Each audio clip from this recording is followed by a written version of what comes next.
One size fits all seems like a good idea for clothes until you try them on. Same goes for healthcare. That's why United Healthcare offers flexible, budget-friendly coverage for medical, vision, dental, and more. Learn more at uh1.com. Millions of people have lost weight with personalized plans from Noom. Like Evan, who can't stand salads and still lost 50 pounds. Salads generally for most people are the easy button, right? For me, that wasn't an option. I never really was a salad guy. That's just not who I am. But Noom worked for me. Get your personalized plan today at Noom.com. Real Noom user compensated to provide their story. In 4 weeks, the typical Noom user can expect to lose 1 to 2 pounds per week. Individual results may vary. Hey, Dave. Yeah, Randy. Since we founded Bombas, we've always said our socks, underwear, and T-shirts are super soft. Any new ideas? Maybe sublimely soft. Or disgustingly cozy. Wait, what? I got it. Bombas. Absurdly comfortable essentials for yourself and for those facing homelessness. Because one purchased equals one donated. Wow, did we just write an ad? Yes. Bombas. Big comfort for everyone. Go to bombas.com/ACAST and use code ACAST for 20% off your first purchase. Hello, and welcome to Voices from the Battlefield, part of Waterloo Remembered. For the last 10 days, you've heard historians discuss a wide range of topics about the Battle of Waterloo. But as today, the 15th of June, sees the start of the actual anniversary of that short campaign, the focus of the Napoleon Assist is shifting to look more and more at remembrance. Over the next 4 days, the centrepiece of Waterloo Remembered will unfold as we present Voices from the Battlefield. In one of the largest oral history projects ever for the Napoleonic Wars, people from around the world will come together to read 41 eyewitness accounts of the battle and its impacts. That's one for every 5 years since Waterloo. Some are short, others are long. Some written by men, others by women. Some by soldiers, others by civilians. And they are drawn from many nationalities. Their accounts are sometimes amusing, often exciting, frequently moving, and always compelling.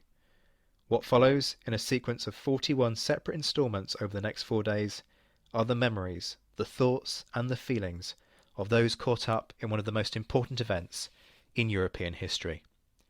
There is no better way to remember Waterloo.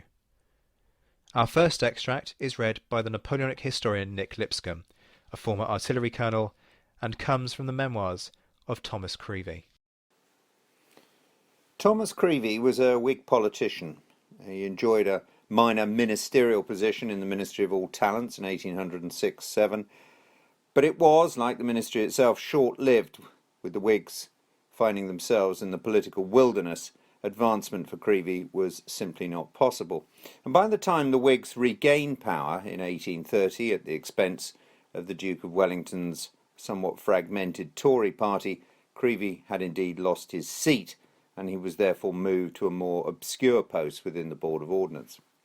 Creevey himself not a wealthy man. Indeed, the English diarist Charles Greville remarked that old Creevey is living proof that a man may be perfectly happy and exceedingly poor. I think he's the only man in society, he continued, who possesses nothing. Now, Creevey had married a rich widow with 6 children in 1802, and a lady by the name of Mrs. Ord. And when she fell ill in 1815, Thomas took her and her 6 offspring to Brussels in the hope that a change in scene and air would do her good. And as they enjoyed their extended vacation, news arrived of Napoleon's escape from the Mediterranean Isle of Elba. And within days, the city of Brussels began to fill with troops.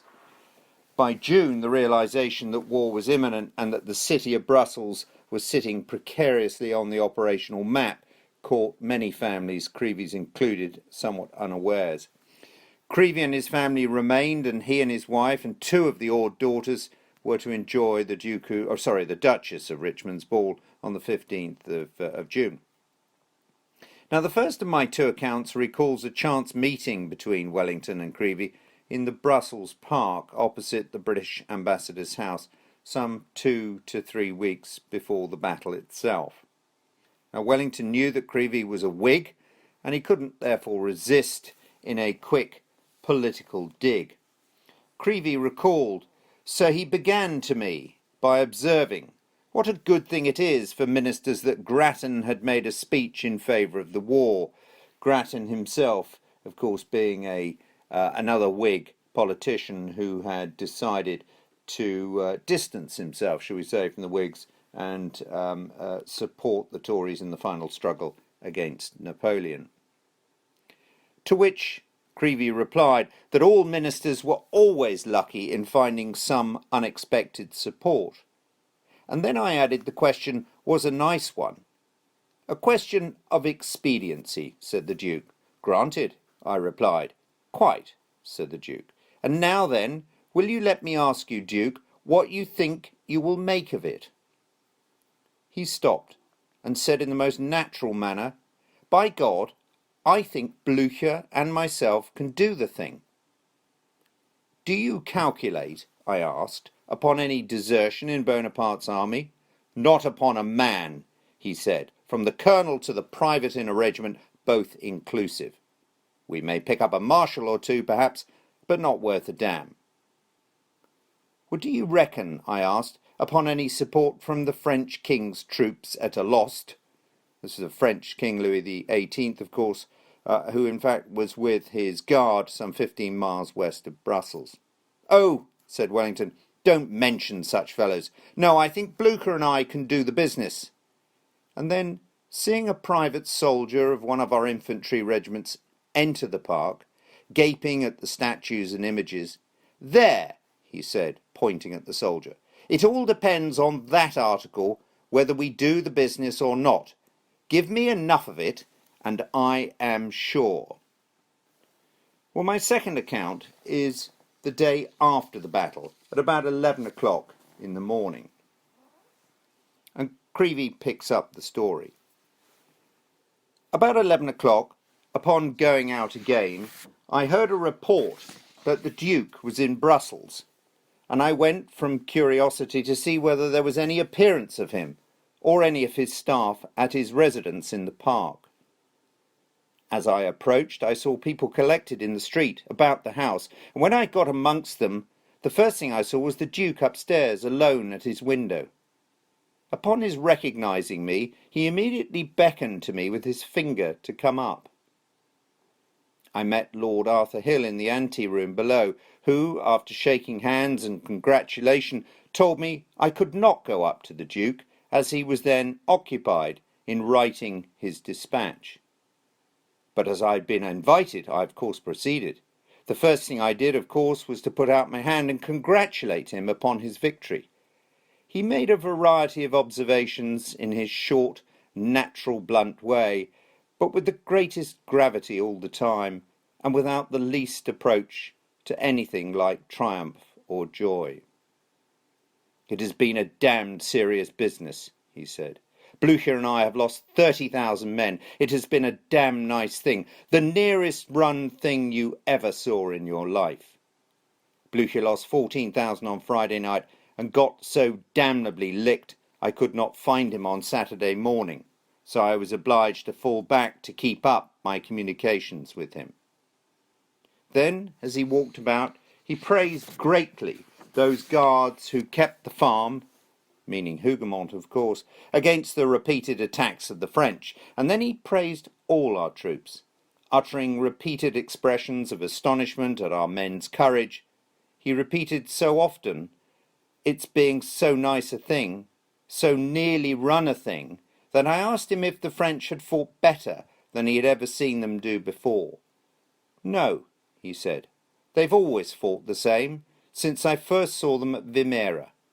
Then he said, by God, I don't think it would have done if I had not been there. Now these are two very important accounts, very personal accounts, that tell us a lot about the Duke of Wellington and his state of mind both before and after this epic battle. They are also a first-class barometer of the complex nature of Wellington the man. They demonstrate arrogance, confidence, compassion, fairness and humility, and as such they are an important part of the remembrance of Waterloo. That was the Napoleonic historian Nick Lipscomb reading from the memoirs of Thomas Creevey. You can find out more about Colonel Lipscomb's work, including his acclaimed series of books, at www.nick-lipscomb.net. Stay tuned to the Napoleonicist, where more instalments of the Voices from the Battlefield series will be released throughout the day.